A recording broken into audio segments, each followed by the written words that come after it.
Welcome back to the History of Rock. His name is Brandon. He is the DJ. His name is Shim. He is the rock star. Class is in session. Oh my God.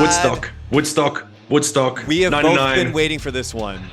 So if this is your first episode of the History of Rock, and we started with sort of the grunge movement. We moved into Jane's Addiction because of the influence they had on some of those grunge acts, which moved into Lollapalooza, which then took us into the Woodstocks. We started with 69, we went to 94, and here we are with Woodstock 99. And the timing, I wish I could say that I did this on purpose, but it just so happens that Netflix documentary just dropped at the beginning of August, the one that's called Trainwreck. And then, of course, last year, HBO also had one called Woodstock 99, Peace, Love, and Rage. So we're utilizing all of this stuff. Shim has not watched the documentary specifically. Which has been very difficult to do, ladies and gentlemen. He gave me instructions of like, dude, it's coming out. It's on this date. I'm going to watch it. Then we're going to talk about it. And then I get to... So what this is for me, just so that everyone understands what the fuck is going on, this is a half hour to 45 minutes of spoiler alerts for me. That's all it is. Yeah, pretty much. So because I come up with the show sheet, and this one is a lengthy show sheet. It is about 7 pages long because I took both documentaries, also like the Wikipedia pages and other things that were done and other news sources and all kinds of different things when it came to Woodstock 99. Because there's a lot of stuff that people forget, and there's a lot of stuff that seems to be misreported.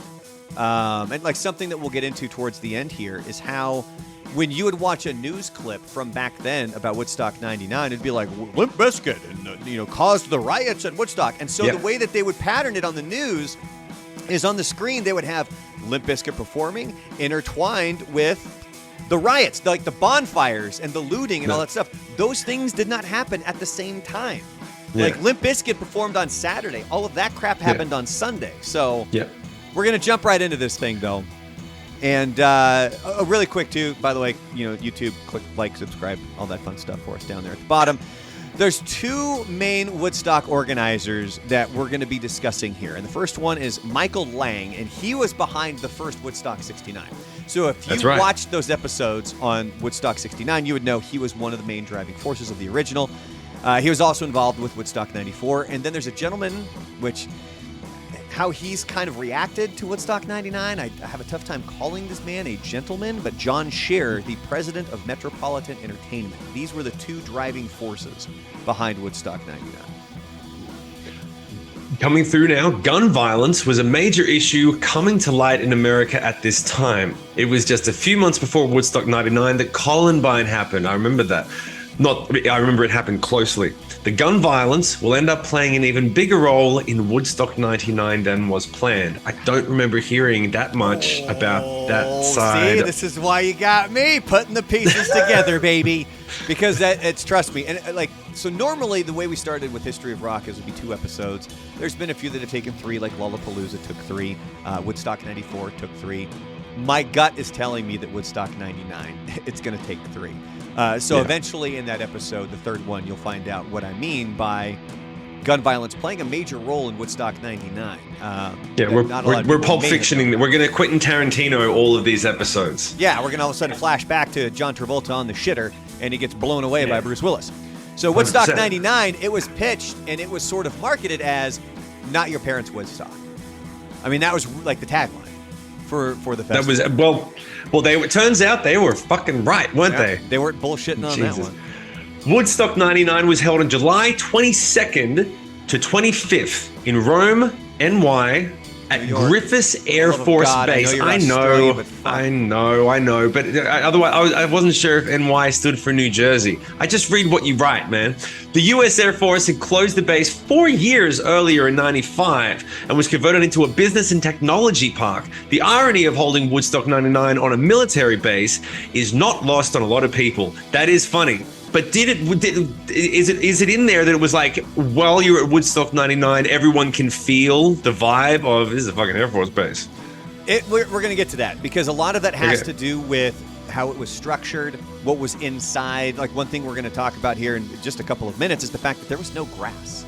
It was like all asphalt, which made the my God, that's disgusting. Even worse. Oh, no, I know. Trust me, we're going to get to that. But one of the reasons that they chose it is because a major issue that they had with both Woodstock 94, or with 69 and 94, was the gate crashing. They didn't have the time to put up the proper fencing. So eventually those fences came down and a whole boatload of people made it into that festival, or both of those, 69 and 94, that didn't have a ticket. So one of the reasons that they chose Griffiths Air Force Base was because it was equipped with 12-foot tall plywood and steel fences. Like it was ready to go. It was basically a prison. Felt like it was like you're either keeping something important in or keeping something out. Yeah. And it gets to the point where it felt like they were keeping people in. But of course, we'll get to that here coming up. Jeez, all right. So keep in mind, guys, I don't know any of this information. I'm finding out with you as we go. Because the fences were so easily toppled in the first two Woodstocks, neither festival made money. A lot of people got in for free. This was a major point of contention for those planning Woodstock 99. They made no qualms about letting it be known that this was a money-making venture. Peace, love, and fucking pay me. Money. Well, because if you remember, like with Woodstock 69, when we talked about that, it didn't make money except the people who owned the rights to the footage when they did that documentary the following year, and I believe they won an Oscar for that documentary. Yeah. That's how they made their money. Which was the primary impetus for making the documentary, because they didn't really have much of a story, but they were like, we have to finish this, we got to make our money back, so they pushed it through and kind of changed the narrative of the day a bit. So to go along with the fencing that was already around the base, approximately 500 New York State troopers were hired as additional security. This would clearly not be enough, as most of the security was, quote, Peace Patrol. And Shim is going to get to that here in a minute about what the actual Peace Patrol was. But they did have these shirts that said, Peace Patrol on the back. I think they were yellow, and it was this hired security. And this is like we were talking about how we want to come up with a T-shirt for the Rage Against the Machine show when you're in town. And, we'll go to Charlie at Viva La Mocha, which, by the way, if you want merchandise, you got the cross-eyed bear shirts and all that other stuff, go to vivalamocha.com, and you can find the Brandalorian. You can find, actually, my dad just sent me a picture of him wearing his Brandalorian T-shirt up in British Columbia. So, so you can find all of your merchandise over at vivalamocha.com, and maybe we'll sell these shirts. Is it rather than it says Peace Patrol, we're going to put Rage Patrol, and we're just going to copy that shirt. I mean, what if we put abort the Supreme Court? I'm pretty sure somebody would have made that, and then you're just stealing Rage's stuff. I'd rather you're just waiting to get punched in the face because you're walking into and setting yourself up for a minefield, even though you don't have an opinion on it. But yes, I like Rage Patrol. Rage Patrol, baby. The funny thing is, I think that what's going to happen is if we make Rage Patrol shirts, some girl is going to come up to us and be like, "My boyfriend got in a fight. You have to do something right now." And we're going to be like, "Bitch, it's just a shirt." No, we don't. And then hold our beer up. We don't have to do anything. Yeah. The Peace Patrol was a joke. It was basically a sign up for the job, get $500 and a Peace Patrol t-shirt. There are interviews with guys that signed up for this that knew it was a joke.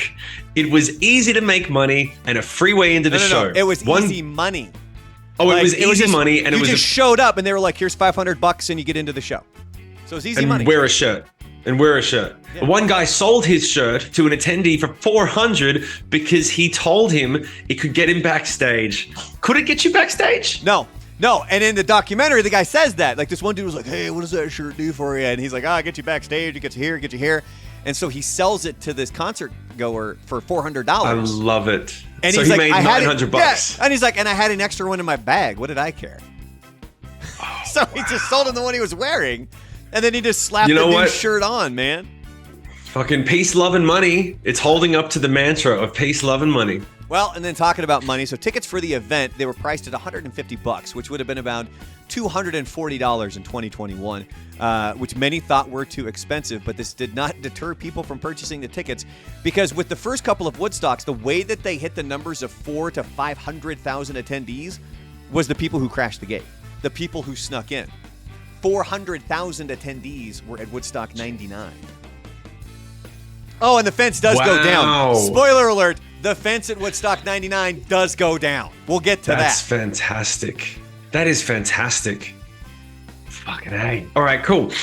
Along with the coverage on MTV, they also sold a pay-per-view. This is great. They're making so much money. Along with coverage on MTV, they also sold a pay-per-view, $59.95 for the whole weekend. People involved with the pay-per-view say that this aspect seemed to fuel the crowd to do crazier and crazier things on camera. So it was like the Truman Show at Woodstock. Everyone was like, there's a camera on me, there's a camera on me, I'm going to go nuts. Is that what you're saying? Not Truman Show. It was like Girls Gone Wild on at Woodstock.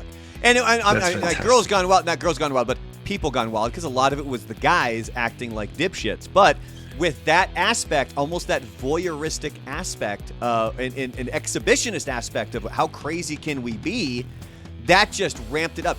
So the thing that gets brought to light with Woodstock 99 a lot is, whose fault is it? What happened? Who can we blame? And unfortunately, everybody, there's well, it's their fault, or it's their fault, or it's their fault. No, it was a lot of people's fault. And there was a lot of things that added to this. That whole pay-per-view aspect is one of those things that really ramped things up a little bit.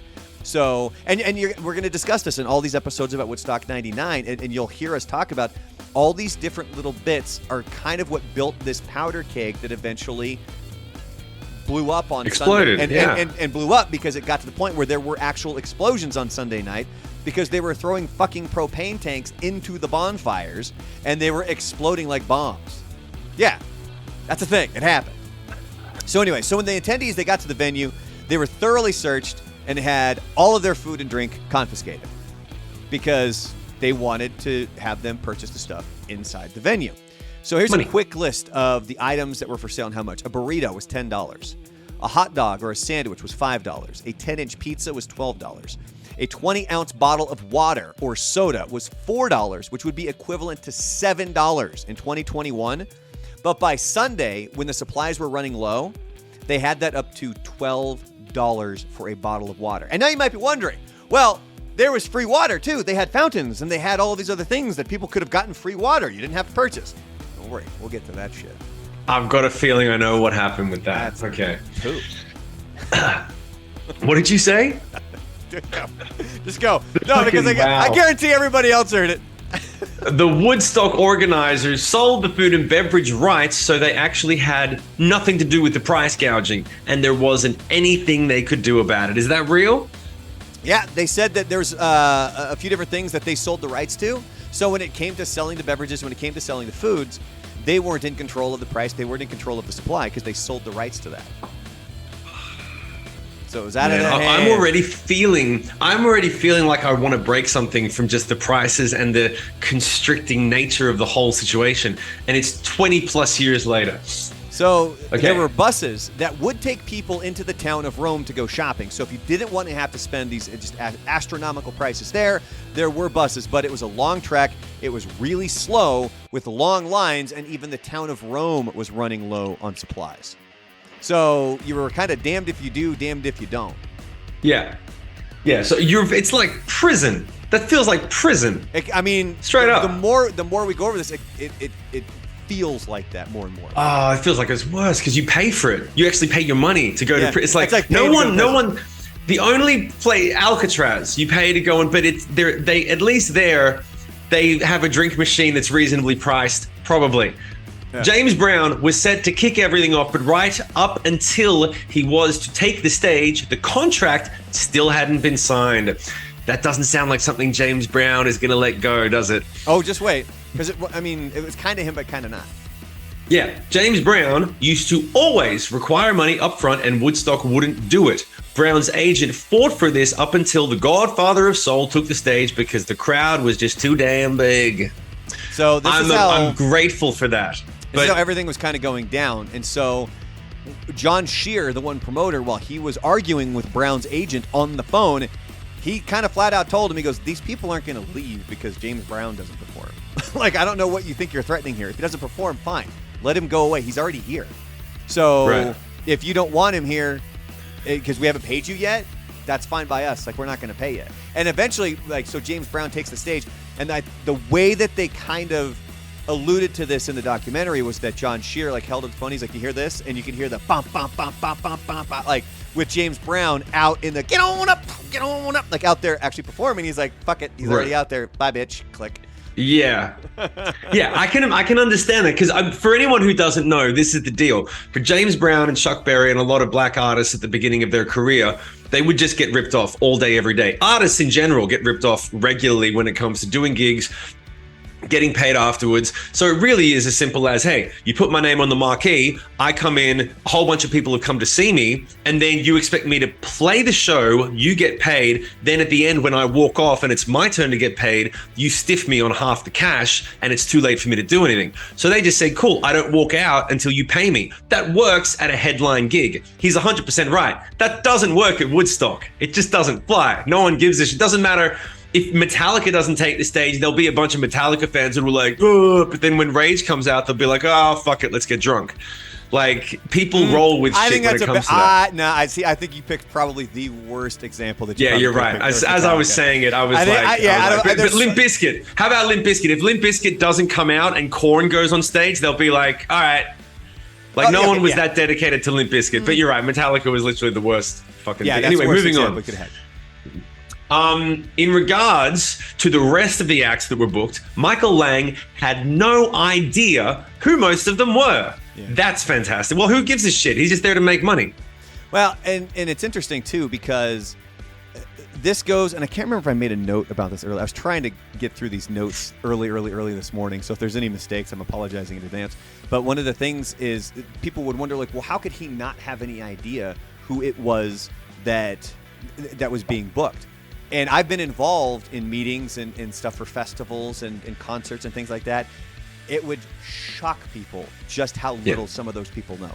Where they try to pair up bands that should not be paired up. Or they're like, hey, how about we book this band? And it's like, do you know our audience? Like, do you know who the fuck our audience is? I played entire tours stuck on those fucking bills. Do you want to hear the weirdest artist that I ever got paired with? Yes. Nelly.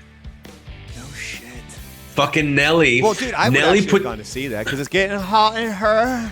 Yeah, but it's like, it was a very interesting show, but it was like, and what were those? There were these two guys that were like, I forget what they're called. They had 808 in the title or LOL or something like that, but it was like 10 years ago. LMFAO?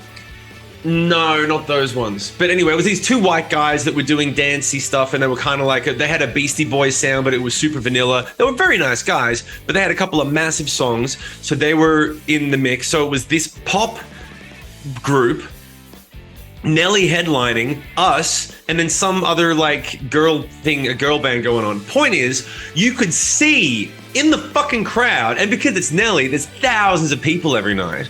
And you could see some rock kids in the front for us that are like, I want to get in a mosh pit. And then the girls, all the girls that were there for Nelly were out on the sidelines. And you could tell just by the attire, the low cut tops, the types of drinks they had. All the Nelly girls had big straws and big umbrellas, and all the fucking people there to see us were drinking beer and shots. And it was so polarizing and weird to see, because you'd see these women that were there to see Nelly waiting for Heart and Here, and they'd just be like, they just watch you the whole time and look at their watch, but they weren't available. They weren't the type of women that would say, get off the stage. Whereas Nelly, they didn't want to have that much aggression. Go ahead. They were too busy drinking their drinks. Could you say hot in here again, please? Hot in here. Hot in here.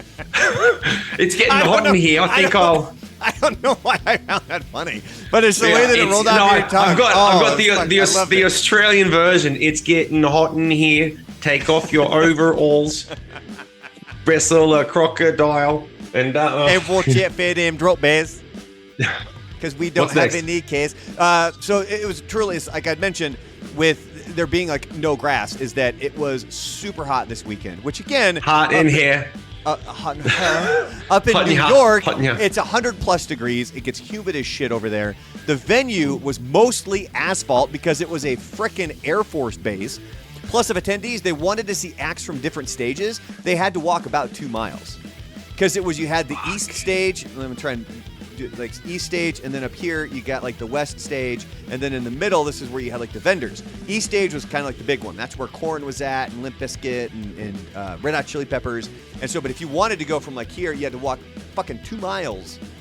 And it's just, you know what it's like. I mean, you live in Australia. It's hot as fuck down there. Yeah. So when you're on asphalt and you can see that steam and shit coming up, and it's just, like it just like you can feel it. And water $7 a bottle. Yeah. Fuck like that. There's pictures of people trying to get the fuck away from the heat, hiding under trailers, like hiding in the shade of a trailer to try to get away from the sun because there's no trees, there's no nothing. Like it's sun, asphalt, you. It was kind of what it was.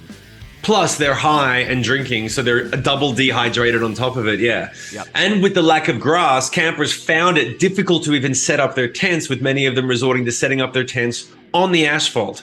So now you got that's what homelessness is. That is what homelessness is. Set up a tent on the asphalt with no cover and just blister through the heat.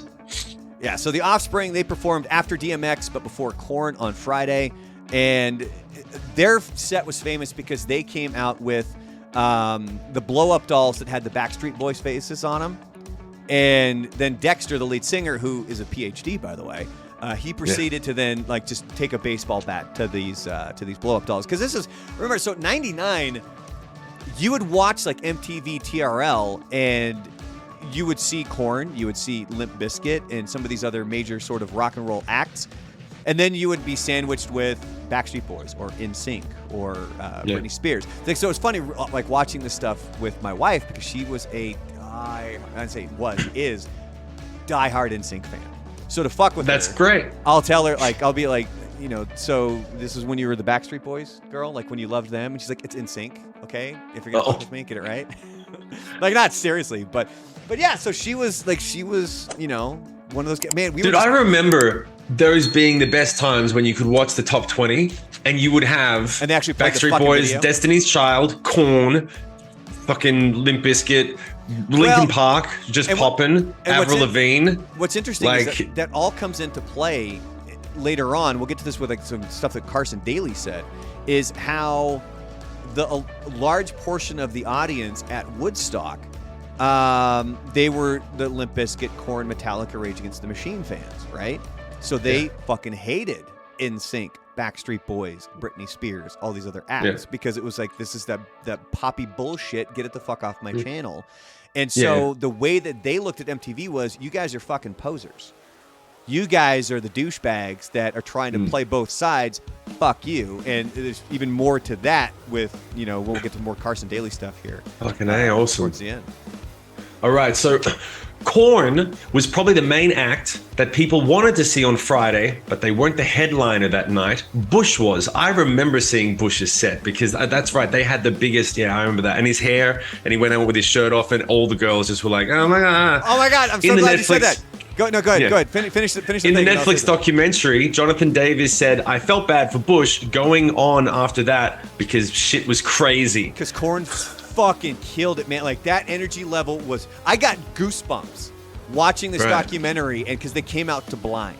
So you got the yeah, which is the best opening song. I'm getting goosebumps right now just fucking thinking about it. Like, fucking awesome. So they went out and they just fucking destroyed. Oh my God. Yeah. And then Bush They're has a to come out. phenomenal live And so that's band. what Jonathan Davis is talking about. He's like, I kind of felt bad because they had to follow what we did. And I remember, it really is. There are a handful of bands. Korn's one of them. I remember being side of stage with Breaking Benjamin once again, being side of stage with Ben, watching Papa Roach. And Ben literally like, why the fuck do they keep putting me on after these guys? I hate this shit. And then he goes to his dressing room. He's like, I don't want to fucking do this now. This is shit. Yeah, I mean, no one wants to go on after P. Roach. Thankfully, Gavin Rosdale didn't. He went out and they put on a really good set. They did an amazing job. And like you said, he went out there without his shirt on. And I think in the documentary, they were talking about how he kind of came out. He was like the heartthrob, but the rock guy. Yeah. And it was kind of cool. And my wife even made the comment where she looks at me and she goes, is that why he went out there without a shirt on? Like, because of like the heartthrob thing, and I'm like, yeah, like that's him. And then I had to tell the story about how we got banned from backstage by Buzz because Gavin banned the entire radio station from backstage. And I say I wasn't there yet. Like, I didn't work for the radio station. But I ever told you that story? I think you've mentioned it, but what did he do again? He said something about Gwen Stefani. Yeah, so this was So Bush was in town, and Buzz, who hosts the morning show that I used to work for, made a comment on the air about Gwen Stefani being a really hot chick for a girl with small boobs. Well, Gavin took offense to that, and I guess that Street Fest, which is like a big El Paso festival concert, Gavin's like, I don't want you even fucking back here. Yeah, that makes sense. And also, you're Gavin from Bush, you're not some up-and-coming band. Yeah. But at the same time, by the way, like, is that why he took his shirt off? When you look like Gavin Rossdale at that period, you take your shirt off. Everyone Dude, if does. I looked like that, man, I would never have a 100%. Shirt on. Yeah, exactly. I don't give a fuck how cold. Dude, it's like Dave Navarro. Like, we can knock that guy for being on stage, trying to look as pretty as he wants. If I looked like that, I would be the same fucking way. Yeah, I'd everyone. Be like, look at my fucking nipple rings, bitch. You know? And if I could play a guitar like that, like, fuck. I mean, I know we kind of have some fun at Dave Navarro's expense, but the guy's kind of a rock god. Yeah, it's not like he's getting up there. Who got banned from the Playboy Mansion, by the way. That's what. Have you told me that? No, but we've got to do a short. That's a short right there. Here's the thing. As we're recording this, I've already done it. I did it, and so we're recording this on Monday before this drops. This is the 8th. This is dropping the 15th, that Monday morning. Right. So the short that we're talking about actually dropped last week on Tuesday morning, and it's about how Dave Navarro got banned from the Playboy Mansion for he was in the orgy room, right? So clearly they're not there just playing fucking games and shit. I mean, they might have been playing games, but it's called hide the pickle. And so he decided in the middle of the orgy, I'm just going to shoot up some heroin. So he did. So it's like, okay, so drugs, maybe not the end of the fucking world. He then decided to start drawing on the wall in his blood. He got the boot. He got the old heave-ho there. That'll do it. That'll brilliant. So, let me see here. So, I have watched Korn set so many freaking times in my lifetime because, and this is even going to lead into, so you know how we do like an on this date kind of a thing. You know, when it came to Woodstock 94, we found out Shim thinks that the aliens built the pyramids, stuff like that. So for this one, what we're doing, Shim doesn't want to, look at him, he wants to say something. So, we're going to talk about Napster because this is when Napster was fucking huge. And It's going to also help us lead into our next episodes, which are going to be all about Limp Bizkit. Because Limp Bizkit did a whole tour that was sponsored by Napster. I remember that. So, but one of the reasons I have seen Korn's set so many times is that after Napster kind of went away, you had these other file-sharing services out there, one of which was Kazaa, or Kazaa, as I knew some people called it. Us cool kids called it Kazaa. And you Adidas. Adidas. Nike. Adidas. So Nike. you could download these this performance by Korn, and I remember I had all of this shit from their Woodstock performance, so I've seen it countless times. And there's always one thing that always stands out to me: the feedback. Right. Yeah. It is. If you go, like, I think it was pretty much throughout the weekend, but if you go watch Korn set or you go watch Limp Bizkit set, which now you can find on YouTube, the whole thing for free, it's fucking awful. Like, you're constantly hearing. So yeah, I actually checked it out. I checked it out this morning when you messaged me about it. And the problem is that it's that particular frequency. Sometimes the frequencies are more mid-range and it's just like, but that particular one is the thing where you fucking like rip your headphones off. It really is. It's like dog whistle stuff. Did you? Okay, so and it's my question, painful. Have you ever had to deal with one that bad? Yeah. And the problem is, but here's the problem is when it comes up, right? There's only two fucking things that happen. For anyone that doesn't comprehend this, okay? You're on stage. A feedback happens when there is too much of one frequency going from the microphone and the speakers and then looping. It's why it's called feedback loop, right? What a sound guy does is what? Nothing. I was like, that's why it's called a feedback loop.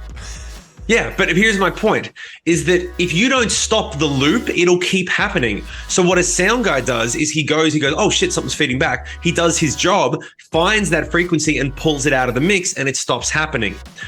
If you hear the same frequency twice, you know you're fucked for the rest of the night because that means the sound guy isn't doing his job and probably isn't gonna do his job. So you have to literally walk off stage and go, does anyone here know how to fucking run sound? Can someone take care of that? Because the guy in charge is not doing it.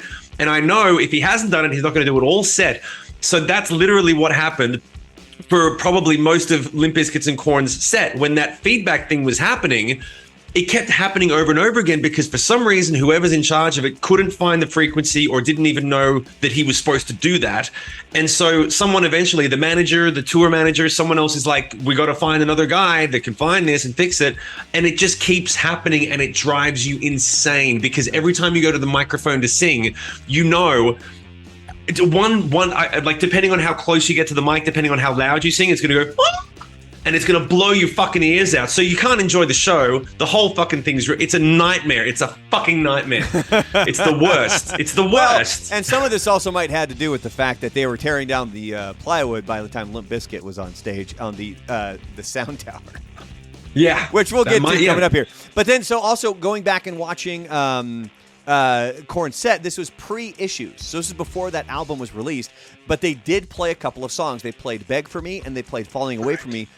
But if you know those songs and then you go watch this, they're vastly different versions. Okay, not vastly, but they are different versions of those songs that if you're not expecting it, you're going to be like, wait, that's not Falling Away From Me that I know. It's different. Yeah. I love that. I love bootlegs when you have a band that says, hey, here's a new song, we're working on it.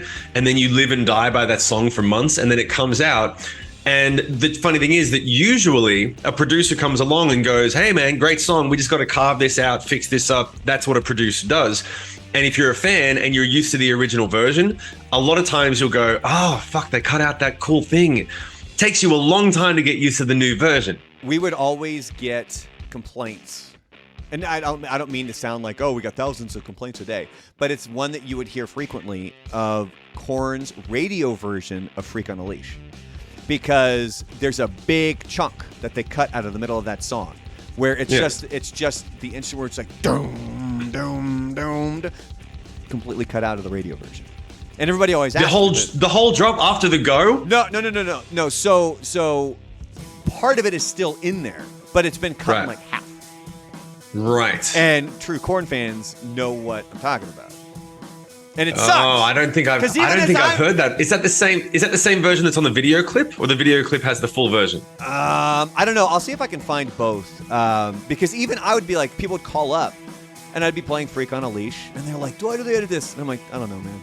Like, I don't fucking know." Like this, like I don't know. Like, there's a lot of things that radio stations do that I don't fucking understand. Like, God forbid, like playing an older track from a band after they've made it, or going back to something earlier. It never tested well here. We could go down the rabbit hole on this, but we'll come back to it. Here we go. By Saturday, going back to Woodstock now, we're at Saturday. By Saturday, the facilities were already disgusting with garbage everywhere, just like the food and beverage. The trash and sewage were contracted out. They were contracted out. So what does that mean exactly? So the company that was supposed to take care of the garbage, the company that was supposed to take care of sewage, was not directly controlled by the Woodstock group. It was contracted out. They essentially sold, you want to come do this thing at Woodstock, or like they contract that shit out. Or actually, I would say they would pay them, because obviously they outsource it. The sewage and everything else, they're not gonna pay to be there. But yeah, I mean, it's you look through by Saturday morning, it's just fucking filth everywhere. It's just, there's garbage, and it's because there weren't enough garbage cans. And this is something that I found really interesting, is you can go all the way back to the opening of Disneyland. And something that Walt Disney would do is he would go to, obviously Disneyland was like the first really big theme park.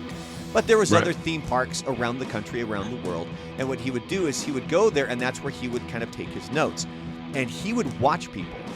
And he would see when they would open like an item of food or something, how many steps it would take them before they threw it on the ground. And then he made sure that he had a garbage can before that would happen. So that's why you have so many garbage cans in Disneyland, because he wanted to make sure that what's the average amount of time somebody's willing to hold on to a piece of garbage before they just throw it on the fucking ground. And obviously they didn't do that at Woodstock because there was almost no fucking garbages. And there was a photographer. So this was in the documentary Trainwreck that's on Netflix. A photographer who was at the original Woodstock. She goes to the waste management. She buys a big old roll of the trash bags, and she goes in a little gator. You know what a gator is? Like the little cars, the little 4-wheel green.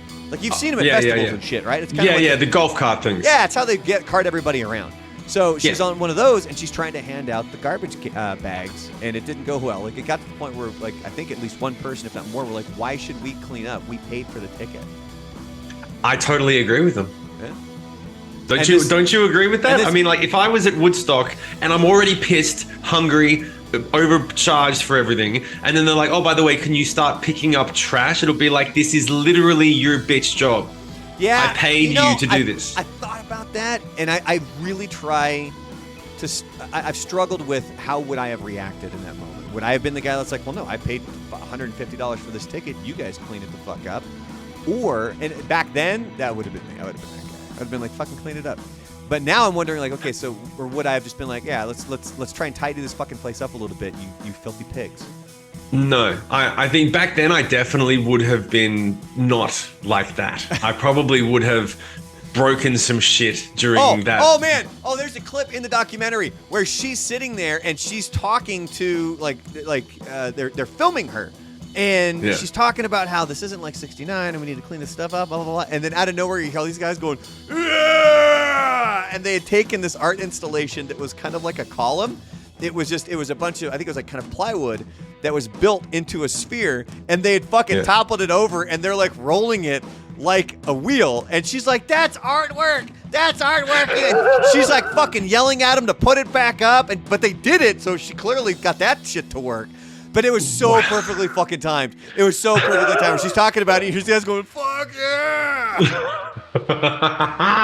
Jesus. That's fucking great. The acts for Woodstock 99 were treated like royalty. It was truly the haves and the have-nots. Wow. Well, here's the thing. When you talk about the lineup, when I hear you say the lineup, I'm like, yeah, that was really the last peak when metal and rock and new metal and fucking, like, rock was dominating the top 20 still. It was still pop music. It was still all over the radio. You could literally turn on the radio for an hour and you knew you were going to get a bunch of rock songs as well as the other stuff. It was great. Well, there's a reason why it was sharing airtime on MTV, because they were just as popular. Yeah. It was so great. So, Kid Rock. Dude, talk about Kid Rock. No one understood Kid Rock in Australia. Go ahead. All right. Well, we're going to wait in that. We're going to put a pin in that because it's time to wrap up this episode. We're going to get to the encore in a few minutes, because next up, we quite frankly, I think we will get this in 2 episodes, now that I'm thinking about it. I think we can knock this thing out. Not to say like, oh, we're going to try to rush through it. So you guys fucking know what I mean. But we're going to start kind of with Saturday there, because the big chunk of what's in these notes is Limp Bizkit, because I went and I watched their set, and I'm like fucking Zapruder filming that shit. Oh, fuck, I totally forgot. There's one shot from the documentary, the Netflix one. It looks like the fucking Slim Shady video. It's just a bunch of white dudes with like bleached blonde hair in like white wife beaters, and they're like, really? Ah! And I was like, oh my god, it's the Slim Shady. God. Good Lord. So we're going to wrap this one up when we come back. Obviously, we'll talk about Kid Rock and how he didn't translate down in Australia. We're going to get to Limp Bizkit. Not at all. And then, obviously, then we're going to wrap things up with the Red Hot Chili Peppers, the shit that went down on Sunday night. So on that note, Shim, let's wrap it up. We got to make sure everyone goes like and subscribe, put your comments in, tell us everything that you know about or anything you give a shit about and think about this stuff. By the way, for anyone, I keep forgetting to mention it, anyone who is interested in learning about cryptocurrency and how to make money using cryptocurrency, sign up to investorshare.com. That is my company that I've started in the last few months. And his name is Brandon. He's the DJ. His name is Shim. He's the rock star. Class dismissed.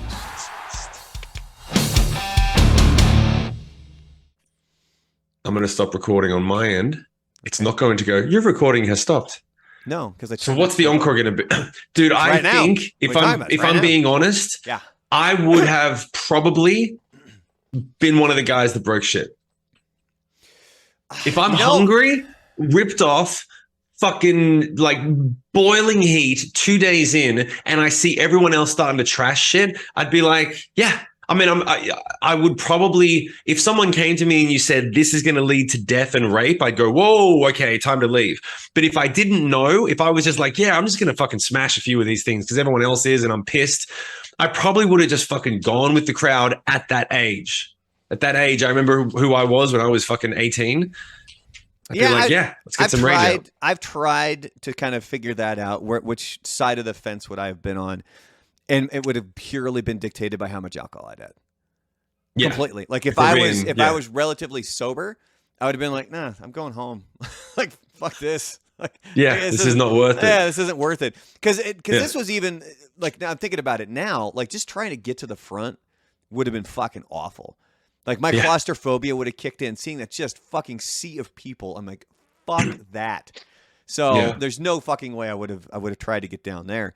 But that's one of the things that I always fucking really hated about pits for new metal bands. For System of a Down especially, I remember trying to get to the front for System of a Down, and people were just like I remember when I went to see Bush, and it's weird how different music evokes different emotional stuff. When I went and saw Bush one time when I was younger, the pit was fluid. Like you could get to the front, you get to the side, you could crowd surf, you could mosh around, you could sit back.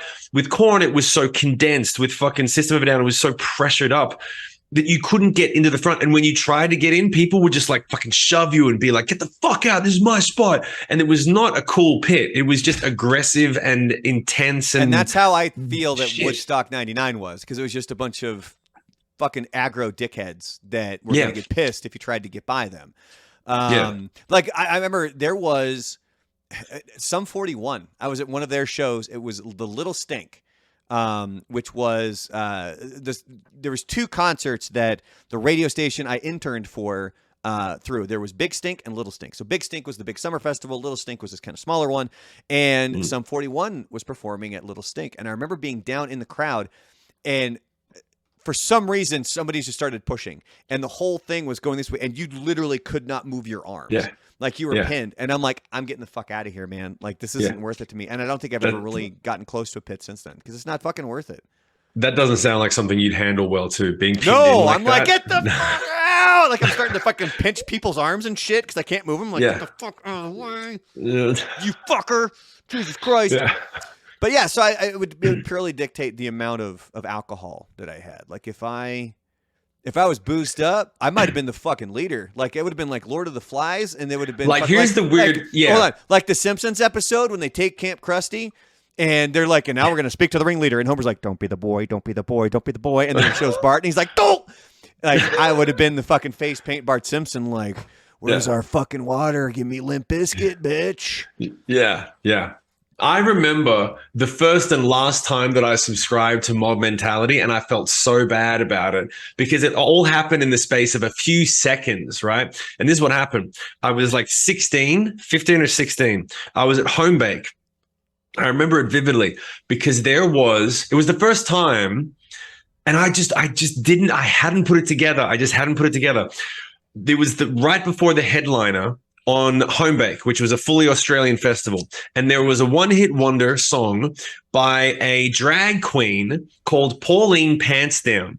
And Pauline Pantsdown was a drag queen who had done a very funny song that was really early, like techno sort of vibe. And she'd sampled this politician's voice and taken all of her stupid catchphrases and turned them into a song. And it was one of the first times I'd done it. And so she had this drag queen had gotten up there and she did the voice and she looked like it, but she was drag queen. And so this song was a massive hit for months. And then they got her out and she was doing lip syncing. And I didn't think that I didn't know what a drag show was. I didn't even know it was drag. I thought it was a woman. Right? She was a good drag queen. I was like, oh, it's some comedian that's doing an impression of Pauline Hanson. So then what I'm watching is this. I think I'm watching a woman get up and do a song, and then the playback stops. And then she's getting caught miming like Milli Vanilli. Mm-hmm. And so people start throwing water bottles at her and throwing food and stuff like that. And I'm like, yeah, you're a fucking hack. Like, come on, sing the song. So I threw my fucking water bottle just on stage. I didn't hit her or anything. But the moment that I threw it, and I'm thinking it's like, oh, all these other real bands, credible bands, and you get up there and you're miming and you're faking. And I was like, yeah, everyone else is throwing. I'm going to throw too. And then someone else yells, get off the stage, you faggot. And I was like, oh, shit. This is totally something different. This is the opposite of what I thought it was. And I really went, oh, that's a guy. And this is that thing. And he's supposed to be oh, fuck. And then I immediately was like, oh my God, I can't believe I threw a bottle. I thought it was a different thing. I thought it was like a musician. And I immediately just was like, I'm just going to pretend that didn't happen. But I carried it with me for years. I've never actually told anyone. It just came back to me now. But when we were talking about like, what would you do? That shit off your chest, huh? Well, apparently so. Otherwise, you're going to kill a kid outside the front of McDonald's or something. So I remember like literally having that moment and immediately going, oh, the next time that there's a mob mentality thing going on, I'll be very careful to just pull myself back and go, what the fuck's really going on here? Because you don't know. Mm-hmm. And that's exactly what would have happened at Woodstock. I probably would have got drunk and been like, yeah, smash the fence. Instead of being like, hey, someone's going to get raped over there soon and someone's going to get burned alive over there. This is a fucking war zone. It's literally in the middle of an airplane hangar. This is a war zone. See, and that, of all the crazy shit that went down, whether it's the fires or the ripping off of the plywood and shit like that. Yeah. I would hope that if I were there and I witnessed anything going down against a woman, I would have said something. Yeah. I would hope that 19-year-old Brandon would have been like, hey, fuckhead, like, don't grab her boobs or don't do this. Like, really? Like, you're like, it's so gross. Like, no, I can imagine it's the difference is if you see people breaking an art installation or breaking the food truck that's charging $12 for water, it's going up against the man and saying, we paid for tickets. These guys fucking ripped us off. If you see people going at each other, you're like, wait a minute, I thought we were going against the man and now you're going against this woman. We're into this together. This is totally not what I thought it was. It would rip you out of it for sure. It wouldn't, it's not the same thing at all. Yeah. And unfortunately, I think that there's a lot of people who try to lump the two together. And I mean, granted, they both can be considered pretty horrific acts because if this thing really went south, it could have been, deaths with some of these fires and explosions from the propane tanks and some of these other things. And women were being like fucking raped and shit, which is awful. Just fucking, yeah. It's just, like, I would hope, it's sorry to take a dark turn for this. But it's encore that's true. It happened. We didn't do it. It happened. I'm going to send this message out there to anybody listening. If you're a man and you have a friend that has done anything like that or there's any kind of an issue, fucking say something. Like, this is one of the reasons why it's been okay or guys really don't think it's that big of a deal or guys still continue to fucking do it because guys don't stand up and say, hey, dickhead, you're not allowed to do that. You don't just get to grab a woman. You don't just get to do whatever the fuck you want. Like, it's not how it works, you asshat. So, like, look, if you want to grab her, she gets to kick you in the dick. Well, she should. Gets to. Yeah, fucking, It's like, would you like that? Unless you're some fucking weirdo that likes to be kicked in the dick. But it's like, but now we're going further down the rabbit hole than we planned it. Yeah, but the damage that you're doing by doing that, it's fucking horrible. So, yeah. But anyway, you got anything funny before we wrap up the encore? Yeah, I was actually remembering like the visual that always comes to mind when I think of anyone oppressing a woman is my father-in-law. This was before I was on the scene. My wife now, but she was dating a guy and he wasn't abusive. He was just like, he was going nowhere and he was going to take her nowhere with him. And he was being really disrespectful to the family. And my wife told me years later, she was like, yeah, my dad, if you push the wrong button, he'll flip. And I'm like, really? He looks like the most chill guy. He's like, yeah, he ran through the car door and choked out my husband or my boyfriend back then while he was trying to drive out of the driveway. He just jumped through the car and nearly killed him. Jesus. So like, and I was like, wow. And he wasn't even doing it. He was just like, he was a loser that was going to take you to a college like too far away and you were going to just waste your life with him. They're like, yeah, that was enough. He nearly killed him. And I was like, yep, I can imagine if anyone was fucking with my family, I would see red. I would do the same fucking thing. I would lose my mind. That's the thing. Hey, buddy. Hey, my boy just walked in. Hey, are those your new shoes? You look so cool. Are they comfortable? You feel good? Good. You're not going to get any more of those blisters now. They are sneakers. I know. They look awesome too. You want to come say hi to my friend? No? You're going to be shy? All right. Well, give me a few minutes and I'll be out, okay? Can you close the door, buddy? Thank you. He's got some new sneakers. Did you buy him some Nikes or some Adidas? We've got him. No, they were Asics. Oh, no shit. He's got one of these weird. Did you know that it's a thing like certain kids grow feet fat. They get fat feet. And so they don't fit in most sneakers. They actually have to make, for kids that are between like 4 and 8, they have a whole nother line of sneakers for fat feet. I was the opposite, where I actually had really, really thin feet.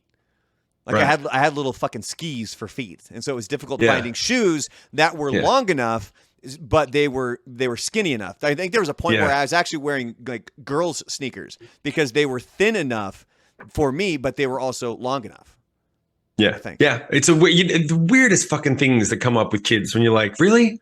And then you go to the doctor and it's like, yeah, sometimes their feet are just deformed for a year or two while they're growing. And then it evens out. Yeah. Yeah. Like, and now we bought him 3 pairs of shoes and wondered, why does he keep getting blisters, and find out, oh, you got to buy these other things. So, yeah. Anyway. Well, we're going to wrap up the encore here. Say goodbye. I cannot wait to watch the whole thing. I want to watch the film properly. So are we doing another one of these next week? No, we have to wait. I got to wait another week. No, we're doing it right now. We're doing it right now? Yeah, let's do it. Okay, hold on a second. Knock this out. All right.